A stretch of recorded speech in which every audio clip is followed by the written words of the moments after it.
सहनाववतु सहनौ भुनक्तु सह वीर्यं कर्वावहै तेजस्विनावधीतमस्तु मा विद्विषावहै। ओम शांति शांति शांति। सामवेद के तल्वकार शाखा का 9वां अध्याय यानी केनोपनिषद, इसका हम चिंतन कर रहे हैं। उपनिषद क्यों पढ़ना चाहिए वो बात भी हमने समझ ली है। उपनिषद में पहला प्रश्न क्यों आया वो भी हम समझ चुके हैं। और तल्वकार शाखा में 1 से 8 अध्याय में क्या बात है जो 9वें अध्याय में उपनिषद आया, तो 1 से 8 में क्यों नहीं, पहले अध्याय से क्यों नहीं, और उपनिषद का पहला अध्याय क्यों नहीं, वो सारी बात हम समझ चुके हैं। क्योंकि 9वें अध्याय के लिए 1 से 8 समझना बहुत जरूरी है। संक्षिप्त में वो भी समझने का हमने प्रयत्न किया है। वैसे तो ये उपनिषद का शास्त्रों में पहले नाम था तल्वकार, क्योंकि वो तल्वकार शाखा में आया हुआ है। मगर समय जाते हुए जैसे इस शब्द से शुरू हुआ ईशावास्य उपनिषद, वैसे कैन शब्द से शुरू हुआ कैनो उपनिषद, वैसा नाम उनका आ गया है। कैनो उपनिषद में शंकराचार्य जी ने भाष्य लिखा है, इसलिए हम इनका अध्ययन कर रहे हैं। जितने भाष्य शंकराचार्य जी ने लिखे हैं उन सारे उपनिषद का हम अध्ययन करेंगे। वैसे तो बहुत सारे उपनिषद है, बहुत सारे हम नहीं देखेंगे। भाष्य वाले इसीलिए देखेंगे कि सिर्फ भाष्य वाले देख लिए, बाकी के सब हम खुद ब खुद समझ सकते हैं। इसीलिए हम भाष्य वाले उपनिषद देखते हैं। कैनो उपनिषद का पहला मंत्र प्रश्न मंत्र है और पहले मंत्र में 4 प्रश्न छुपा हुआ है। प्रश्न हमें यह खड़ा होता है कि किसको प्रश्न है, तो ये बात भी हमने स्पष्ट कर ली है कि देहादि संघात में जो जिसको विरक्ति आ गई है वैसे शिष्य को यह प्रश्न होता है। मगर आप पूछेंगे कि देहादि संघात में विरक्ति क्यों आ जाती है।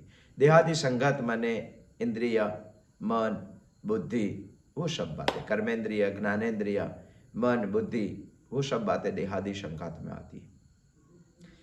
देहादि संघात में विरक्ति इसीलिए आ जाती है क्योंकि उनको समझ में आ गया है कि देहादि संघात अनित्य है। अनित्य इसीलिए है क्योंकि वो कर्म का फल है और कर्म फल हमेशा अनित्य है। देहादि संघात जिसको अनित्य लगता है वो नित्य के बारे में यहां प्रश्न पूछता है। क्योंकि उनको अनित्य लगा तो नित्य के बारे में प्रश्न पूछेगा, वो सहज है।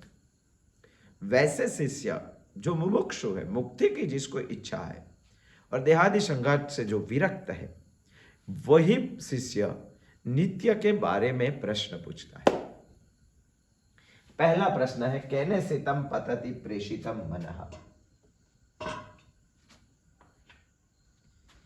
ये मन किसकी इच्छा से प्रेरणा लेकर गिरता है, ये जवाब है। यहां हम पतति शब्द भी समझ चुके, प्रेषितम शब्द, ईशितम शब्द भी समझ चुके, प्रेषितम शब्द भी समझ चुके। मन का विषय में गिरना यानी मन का विषय है संकल्प, विकल्प और सोचना। वो सारे विषय में मन दौड़ता है, गिरता है। प्रश्न यहां यह है कि किसकी इच्छा से प्रेरणा लेकर मन खुद के विषय में गिरता है। सोचने जैसी बात है। थोड़ी बात सोचेंगे तो हम इस जगत में आए तो एक भाव परमानेंट हमें है, इसीलिए हम सतत प्रवृत्तिशील रहते हैं। वो भाव है अपूर्णता,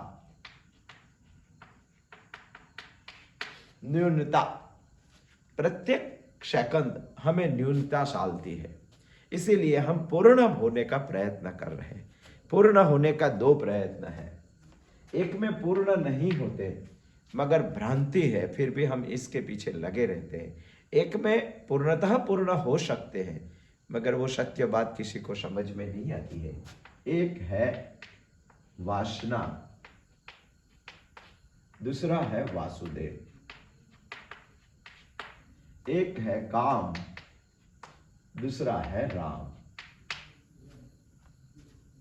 सारी दुनिया 99% लोग इस दुनिया में इसके पीछे घूमते हैं। क्यों घूमते हैं? पूर्ण होने के लिए। पूर्ण क्यों होना है? क्योंकि हर बार उसको अपूर्णता की बात सताती है। यही जगत है। मगर ये साइड पे नहीं जाता। ये साइड पे गया पूर्ण होने के लिए तो कभी पूर्ण होंगे नहीं, मगर आगे के आगे चले ही जाएंगे। यहां यदि आप गए तो आप बहिर्मुख बनेंगे। यहां यदि आप गए तो आप अंतर्मुख बनेंगे। बहिर्मुख बनेंगे तो बहिर्मुख में पूरी दुनिया का विषय है। अंतर्मुख हो गए तो आत्मज्ञान है।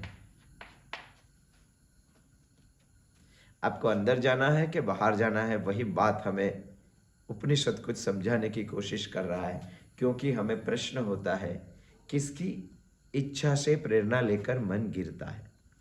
यदि मन गिरने के लिए ये रास्ता पसंद किया तो दुनिया में जाएगा, मगर मिलेगा कुछ नहीं, वो बहिर्मुख हो जाएगा। यदि यहां जाएगा तो अंतर्मुख होगा। यदि आप बहिर्मुख हुए तो यहां तो ये बात है, आप मन के गुलाम।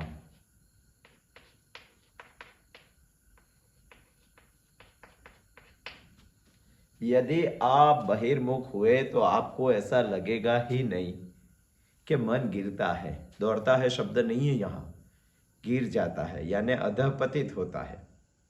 यदि आपको ये बात समझ में उपनिषद की नहीं आई, ये प्रश्न समझ में नहीं आया, तो आपको लगेगा ही नहीं कि मन मेरा किसकी इच्छा और प्रेरणा से गिरता है।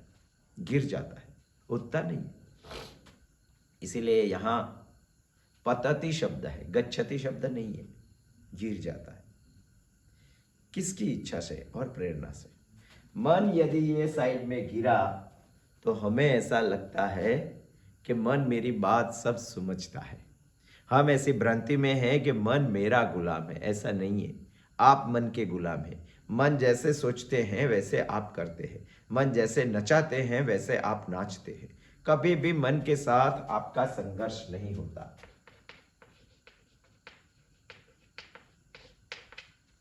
कभी भी नहीं, क्योंकि आपने कभी मन से हट के कुछ किया ही नहीं। मन आपको जहां ले जाता है वहां ही आप गए हैं। यदि आप वहां ही गए तो आपको मन के साथ कभी भी संघर्ष नहीं होता है। मगर ये करते करते आप कहीं सत्संग में गए, उपनिषद का चिंतन सुन लिया, तभी आपको मालूम पड़ा कि दुनिया में कुछ करने जैसी चीज भी है। यदि आप सत्कार्य में लग गए तो मन के साथ संघर्ष होगा, क्योंकि सभी सत्कर्म मन को जचता नहीं है। यदि संघर्ष हुआ तभी आपको लगेगा कि मैं मन का गुलाम हूं। यहां कुछ बात अलग है। यहां मन मेरा गुलाम है, सोचने जैसी बात है। यहां संघर्ष नहीं है, यहां प्रगति है। गति तो है ही, कंटिन्यूटी तो है ही, मगर कुछ विशिष्ट गति, प्रगति, प्रकर्षेण गति, श्रेष्ठ गति, ऐसी बात है। उपनिषद हमें यही समझाता है। मगर एक बात वो भी है कि ये सारी बात समझने के बाद दुनिया के सारे लोग ऐसा मानते हैं कि मन की प्रेरणा इच्छा भी है, मन की प्रेरणा कर्मफल भी है, और मन की प्रेरणा वाणी भी है। ये बात भी गलत नहीं है। मन मेरी इच्छा से चलता है, सही है बात। यदि आपको इच्छा ही नहीं होती है तो मन कभी भी कहीं गिरता नहीं है। इच्छा होने के बाद ही मन विषयों में गिरता है। इसलिए यह बोलना भी कुछ गलत नहीं है कि इच्छा मन की प्रेरणा है, कर्मफल मन की प्रेरणा है। आपने जो जो कर्म किए उसके फल प्रारब्ध बन के इस जन्म में आपके साथ आ रहे, वो भुगतने के लिए मन को दौड़ना पड़ता है। इसीलिए कोई हमें ये बताए कि भाई प्रारब्ध में लिखा है इसीलिए मन गिरता है, वो बात भी गलत नहीं है, गलत। और कई लोग बताते हैं कि हम जो वाणी सुनते हैं, श्रोत्रम इसीलिए यहां शब्द बताया है और वाक भी यहां बताया है। वाणी सुनते हैं और सुनते ही मन हमारा चलने लगता है। जैसे कि हम कहीं ध्यान में या प्रार्थना में बैठे हैं और प्रार्थना और ध्यान हमारा लग जाता है, ऐसा लगता है हमारे, और बाहर कोई पानी पूरी वाला ने बूम लगाई पानी पूरी, तो हम ध्यान में तो बैठे रहते हैं मगर मन हमारा पानी पूरी की लारी वाले के पास चलता रहे, रेकड़ी के पास चला जाता है। किसी की वाणी मन को गिराती है। ऐसा नहीं कि तत्काल सुनी हुई वाणी हमें गिरा देती है, आगे सुनी हुई वाणी भी कभी हमें याद आ जाती है तो हम गिर जाते हैं, मन हमारा गिर जाता है। इसीलिए इच्छा भी मन को गिराती है, कर्मफल भी मन को गिराती है, वाणी भी मन को गिराती है। कई लोग ऐसा बता रहे हैं कि 3 चीजों की प्रेरणा से मन गिरता है। जैसे महाभारत में इंद्रप्रस्थ में पांडवों ने जो राजभवन बनाया था, उसमें आप चलेंगे तो जहां वास्तव में पानी होता है यहां पत्थर दिखाई देता है, और जहां वास्तव में पत्थर होता है वहां पानी दिखाई देता है। दुर्योधन उसके इंद्रप्रस्थ में गया था हस्तिनापुर से, जब भी उनको पानी जैसा लगा तो उन्होंने अपनी धोती ऊपर ले ली। बाद में मालूम पड़ा कि ये पानी नहीं है, तो पत्थर ही है, तो धोती छोड़ दी। और आगे जाके जब भी पत्थर लगा तो उन्होंने धोती नहीं उठाई, मगर वो पानी ही था, तो गिरा, भीग गया। तभी द्रौपदी ने कटाक्ष में बोला था कि अंधे के पुत्र अंधे ही होते हैं। ये वाणी उनको सुनाई दी। सुनने के बाद उसका मन गिरा, दौड़ने लगा। महाभारत के युद्ध तक वो बात उन्होंने सुन के याद रखी थी। सोचो, समझो। इसीलिए ये तीनों बात गलत नहीं है, मगर उपनिषद की कक्षा पे सोचने वाला प्रत्युत्तर ये नहीं है। उपनिषद की कक्षा कुछ अलग है। जैसे हमें प्रश्न पूछा कि कहने सीतम पतति प्रेषितम मनः, मन किसकी इच्छा से प्रेरणा लेकर गिरता है। यदि दुनिया के कई लोगों ने जवाब दे दिया कि इच्छा से गिरता है, वाणी से गिरता है, कर्म फल से गिरता है, अच्छा भी होता है बुरा भी होता है, मगर यह प्रत्युत्तर सही होने के बाद भी उपनिषद की कक्षा का यह प्रत्युत्तर नहीं है। उपनिषद हमें कुछ अलग सोचने की बात कर रहा है। क्यों? क्योंकि जो जानते हैं उसके लिए तो प्रश्न होता ही नहीं है। जो बात हमें मालूम ही है, वो प्रश्न पूछने की क्या जरूरत है? वो प्रश्नकर्ता को ये तो मालूम ही तीनों, तो प्रश्न पूछने की क्या जरूरत है? ये तीनों प्रत्युत्तर इंद्रियों से समझने वाला प्रत्युत्तर है। मन भी समझ सकता है, बुद्धि भी समझ सकती है। और उपनिषद हमें जो प्रत्युत्तर देने वाला है, उपनिषद की जो कक्षा है, उपनिषद का जो लेवल है, वो अतीन्द्रिय विषयों का लेवल है, जहां मन भी नहीं पहुंचता, जहां बुद्धि भी नहीं पहुंचती। यदि उपनिषद का प्रत्युत्तर यही होता तो प्रश्न पूछने की कोई आवश्यकता नहीं होती। उपनिषद का ये प्रत्युत्तर नहीं है, क्योंकि इच्छा, हमारे पास बहुत सारी इच्छाएं हैं, बहुत सारी, असंख्य इच्छाएं, मगर कभी कौन सी इच्छा ऊपर मन को प्रवृत्त करना, वो डिसीजन कौन लेता है, वो प्रश्न खड़ा होता है। कर्म का फल वो भी हजारों जन्मों से इकट्ठा हुआ है हमारा, और सब फल एक साथ में आ जाएगा तो बड़ी गड़बड़ी हो जाएगी, मगर उसी टाइम में उसी फल आना चाहिए और वही उनको भुगतना है, वो तय कौन करता है? वो एक प्रश्न खड़ा होता है। वाणी का भी ऐसा है। सुनी हुई वाणी हमारे ब्रेन में बहुत बड़ा एक स्टोरेज है, वो स्टोरेज में हमने संग्रहित करके रखी है। कब किसको बाहर निकालना और उसी रास्ते पे मन को गिराने का है, वो मैं कहां तय करता हूं। इसीलिए ये तीनों बात आप यदि मानेंगे तो तीनों बात का नियंत्रण करने वाला कोई है। जो नियंत्रण करने वाला है तो वो नित्य है।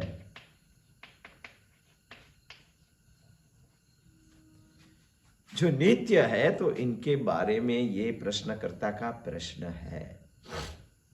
केने शीतम पतति प्रेषितम मनः, मेरा मन किसकी इच्छा और प्रेरणा से गिरता है, इसका प्रत्युत्तर उपनिषद हमें देंगे। मगर हम यहाँ इतना तो समझ लेंगे कि कोई हमें बताएगा कि ये 3 से मन गिरता है, ऐसा नहीं है। मन को चलने के लिए 2 रास्ता है, यदि ये रास्ते से गए तो ये होगा, ये रास्ते से गए तो ये होगा। यहाँ ही बंधन है, यहाँ ही मुक्ति है, जिसको मोक्ष बोलते हैं। कहाँ जाना है वो आपको समझना है। मन कोई नित्य तत्व की इच्छा से प्रेरणा लेकर गिरता है, ये समझना है प्रश्नकर्ता को। इसलिए उन्होंने ये प्रश्न पूछा है। दूसरा भी प्रश्न समझना चाहिए, केन प्राण प्रथम प्रेति युक्तः, प्रथम प्राण किसने युक्त किया, किसने युक्त किया? क्योंकि हम जब जन्म लेकर आए तभी तो, अभी भी साइंस ऐसा बता रहे हैं कि इस वायुमंडल में 49 प्रकार के वायु है, उसमें ऑक्सीजन ही पकड़ना है हमें। ऑक्सीजन हमें पकड़ना है, तो जब हमारा पहला जन्म हुआ, जब हम माँ की कुख से बाहर आए और पहला श्वास हमें इस सृष्टि में से लिया, तभी हमें मालूम था क्या कि हमें कौन सा प्राण श्वास लेना चाहिए। और 49 प्रकार में से 48 प्रकार का नहीं लेना है, यही लेना है। ये चेकिंग किसने किया? बहुत अच्छा प्रश्न है उपनिषद का। केन प्राण प्रथम प्रेति युक्तः, ये प्रथम प्राण किसने युक्त किया? सोचने जैसी बात है। वैसे तो प्राण खुद के स्व व्यापार में बंधा रहता है। प्राण का स्व व्यापार, प्राण का स्व व्यापार है ये शरीर को चलाना। ये शरीर को चलाने के लिए बहुत सारे तंत्र भगवान ने इसमें बनाए हैं। उसमें 5 तंत्र मुख्य है। रुधिराभिसरण तंत्र, ये पांचों के बारे में सोचना चाहिए। श्वसन तंत्र, पाचन तंत्र, उत्सर्ग तंत्र, चेता तंत्र। वैसे तो बहुत सारे तंत्र है, प्रजनन तंत्र, कंकाल तंत्र, मगर ये 5 मुख्य है। सभी तंत्रों को चलाने का काम प्राण ही करता है। प्राण ही सभी तंत्रों को चलाते हैं। वैसे हम मानते हैं कि प्राण माने वायु, शास्त्रों ऐसा नहीं मानते। प्राण माने क्रिया शक्ति। हमारा हाथ, हमारी उंगली, हमारा स्तंभ, वो सब जो चलता है वो प्राण की वजह से चलता है। हमारी आंख पतपताती है, वो प्राण की वजह से चलती है। हम जो बोलते हैं वो प्राण की वजह से बोलते हैं। हम जो चलते हैं वो प्राण की वजह से चलते हैं। हम कुछ भी पकड़ सकते हैं वो प्राण की वजह से। ये शरीर की सभी क्रियाएं प्राण से चलती है। वैसे शंकराचार्य जी ने बताया है चरपट पंजरिका में, गतवति वायो देहा पाये भार्या बिभ्यति तस्मिन् काये। कितनी सुंदर बात बताई। जो 50-55 साल तक अपने खुद के पति के साथ रही हुई भार्या भी, जब ये प्राण चले जाते हैं तो डर लगता है। एक रात भी उनके साथ रहने के लिए अकेली वो तैयार नहीं है, बाकी हर रोज अकेली ही रहती है। तो आप सोचो क्या है प्राण। प्रथम प्राण शब्द, प्रथम शब्द का अर्थ होता है मुख्य। हमारी जो सभी इंद्रियां चलती है, हमारा मन जो चलता है, इस सब का चलने का मुख्य कारण है प्राण। इसीलिए यहां देहादि संघात से विरक्त मुमुक्षु का ये प्रश्न यथा योग्य है, केन प्राण प्रथम प्रेति युक्तः।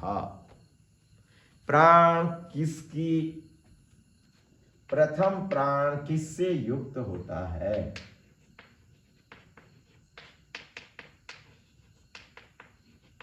ये सब बातें हमें सोचनी चाहिए। हम सिर्फ थोड़े बहुत मुद्दे ही ले रहे हैं, इसके बारे में तो बहुत डिटेल सोचना पड़ेगा। यदि हमें ये 4 प्रश्न समझ में नहीं आया तो पूरा केनोपनिषद हमें समझ में नहीं आएगा।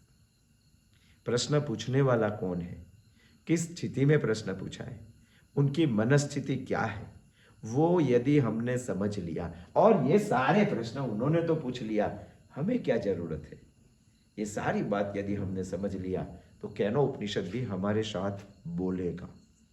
तीसरा भी एक प्रश्न है, केने सीताम वाच विमाम वदंती,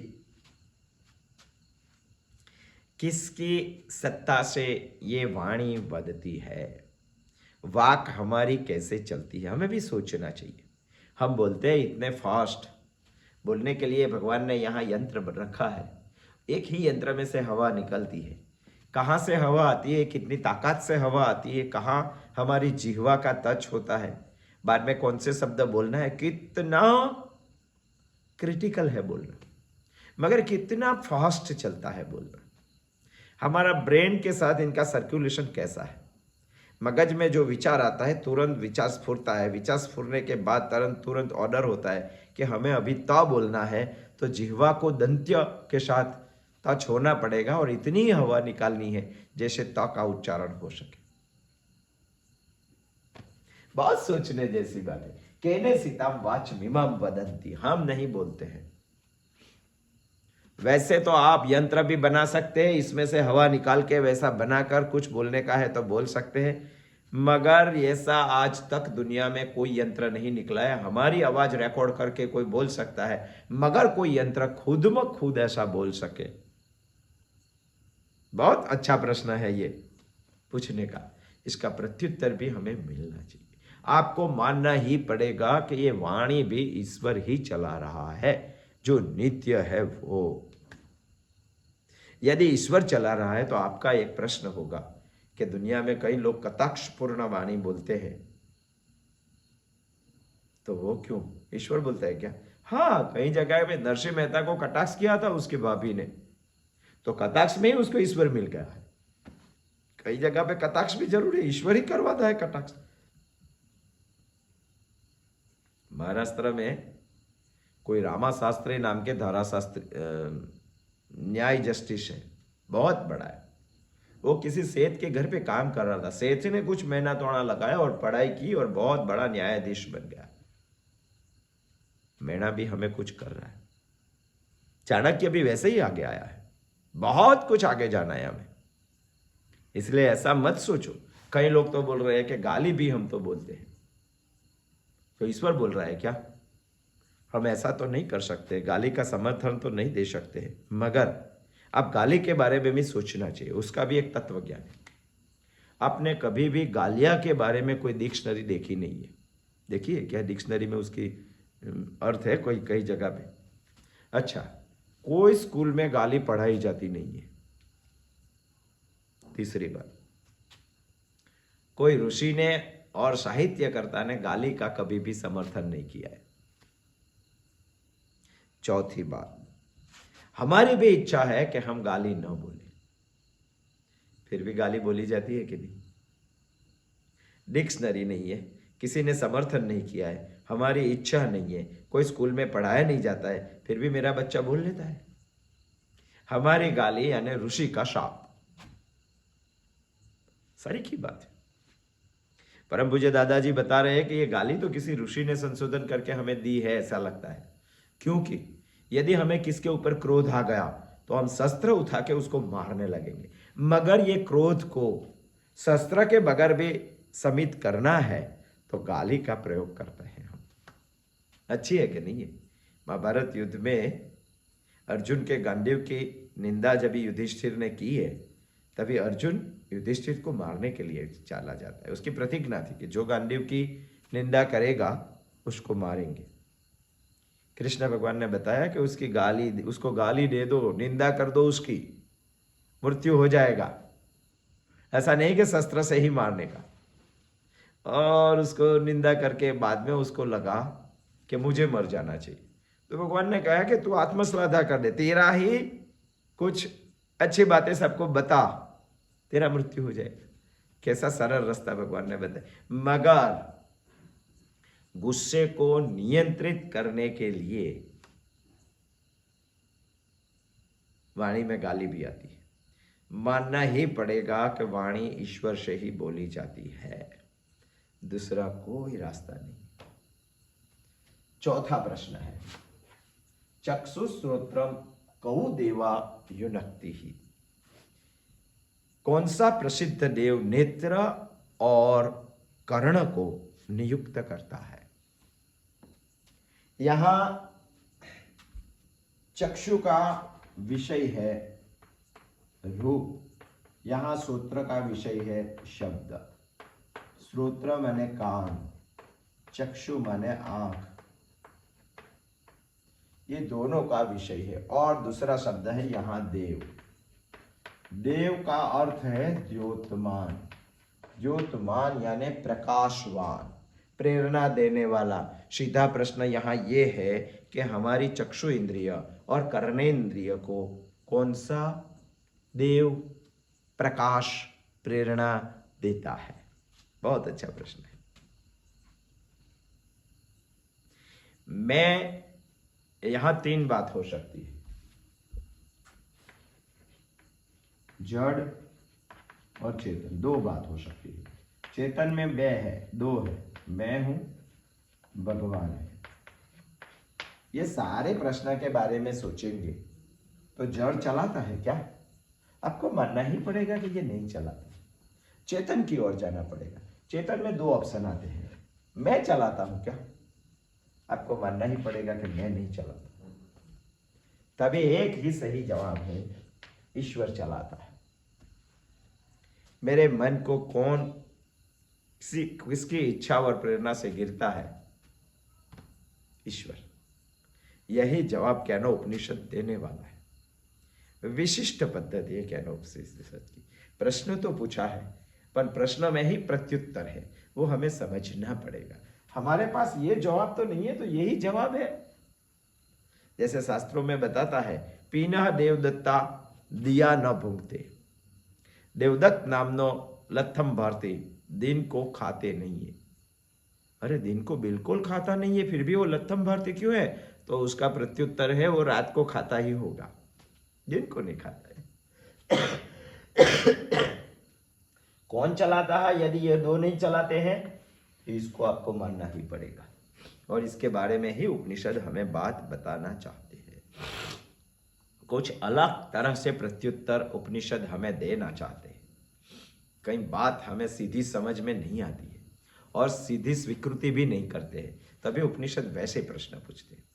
एक राजा था, उसका एक पैरोट था, बहुत प्रिय था पैरोट। पैरोट के बारे में कुछ भी उल्टा सुल्टा बोल नहीं सकते थे। यदि किसी ने बोला तो राजा उसको देहांत दंड दे देते थे। एक बार पैरोट मर गया। सबने बताया कि राजा को यह बात कौन बताएगा, यदि बता दी तो राजा इसको फांसी दे देगा।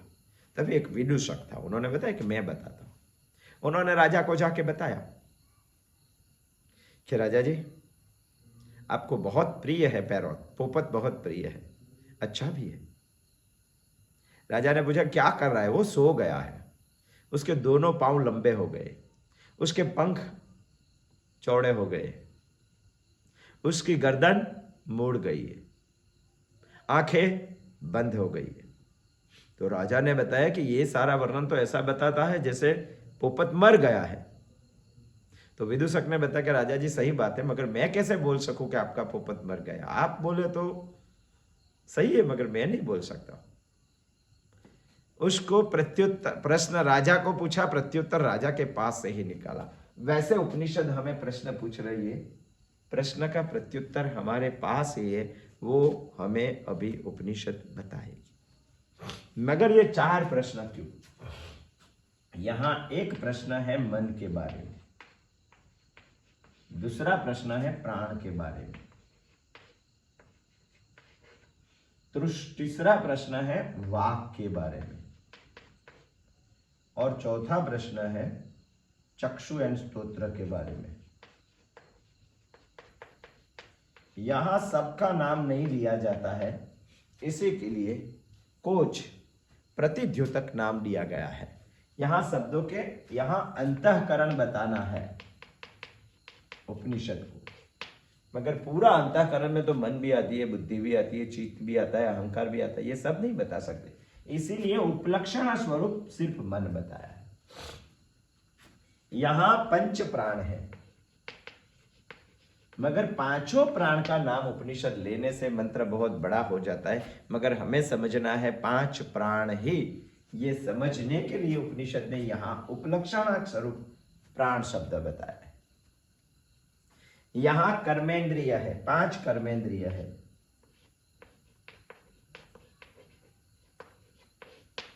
और सभी का नाम लेना चाहिए, मगर ये सब के तरह से उपलक्षण स्वरूप वाक शब्द बताया है। और हमारी पांच ज्ञानेंद्रिय है, और पांचों का नाम लेना चाहिए, मगर उपलक्षण स्वरूप वाक और चक्षु और श्रोत्र का नाम लिया। ये यदि हम सोचेंगे तो यहां मन बुद्धि लेंगे, और ये पांच ऐसे सोचेंगे, 70 तत्व हम मानेंगे। वैसे शास्त्रों हमें बताता है कि हमारा लिंग देह 70 तत्वों का होता है, और जब भी हमारी मृत्यु होती है तभी लिंग देह ही हमारा शरीर छोड़ के जाता है, और लिंग देह ही एक पूरी मीटिंग करके तय करता है कि हमें कौन सा शरीर धारण करना है। वैसे सोचेंगे तो मृत्यु के बाद की गति उपनिषद हमें बताना चाहती है। ये लिंग देह के बारे में सोचना है, बहुत बड़ा सोचना है। हमें भी प्रश्न होना चाहिए, ये देह किसकी सत्ता से चलता है। ये प्रश्न का प्रत्युत्तर आप सोचते रहेंगे तो पूरी लाइफ तक आपको मिलेगा नहीं, और आध्यात्मिक हो जाएंगे। मगर कैनो उपनिषद बहुत साइंटिफिक, लॉजिकल और तात्विक दृष्टि से हमें समझाना चाहती है कि ये देह किसकी सत्ता से चलता है। यदि किसी और की सत्ता से चलता है तो हमें दूसरी बात ये माननी पड़ेगी कि हम किराए लेके आए हैं। यदि आपने ये बात मान ली कि हम किराए लेकर आए हैं, तो जैसा लिया उससे अच्छा करके देना पड़ेगा। चौथी बात ये भी समझनी पड़ेगी कि यदि किराए पे लेके आए हैं तो उसको किराया भी देना पड़ेगा। ये सारी बात हमें समझ में आनी चाहिए। कैनो उपनिषद आगे हमें बहुत कुछ बताने वाले हैं। आने वाले बुधवार को आएंगे, हम सोचेंगे कैनो उपनिषद के दूसरे मंत्र के बारे में। अस्तु, जय श्री कृष्ण।